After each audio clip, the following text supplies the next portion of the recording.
एक रिसर्च के मुताबिक वो मर्द हजरात जिनको डायबिटीज़ का मसला है, शुगर का मसला है, उनमें से 40% ऐसे होते हैं जिनमें टेस्टोस्टेरोन की भी कमी होती है। टेस्टोस्टेरोन एक हार्मोन है, मर्दाना हार्मोन है, जो मर्दानगी लेकर आता है, मतलब जो मर्दों में मेल सेक्सुअल करैक्टरिस्टिक्स होते हैं वो पैदा करता है। लेकिन टेस्टोस्टेरोन का इसके अलावा भी और बहुत सारे काम होते हैं। इसका मतलब ये है कि अगर आपको शुगर का मसला है और आपको ऐसी अलामात आ रही हैं जो टेस्टोस्टेरोन की कमी की वजह से होती हैं, तो आपको अपने डॉक्टर से ज़रूर बात करनी चाहिए। अब टेस्टोस्टेरोन की कमी की अलामात क्या होती हैं? आपका एक तो जो मर्दाना करैक्टरिस्टिक्स होते हैं, सेक्सुअल करैक्टरिस्टिक्स, उनमें कमी आएगी, तो लिबिडो कम हो जाता है। जो सेक्सुअल डिज़ायर्स होती हैं, जो शादीशुदा हज़रात होते हैं, उनमें सेक्सुअल डिज़ायर्स कम होना शुरू हो जाएंगी।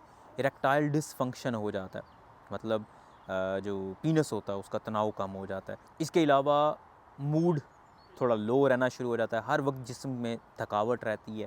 तो ये कुछ अलामात होती हैं जो टेस्टोस्टेरोन की कमी की वजह से हो सकती हैं।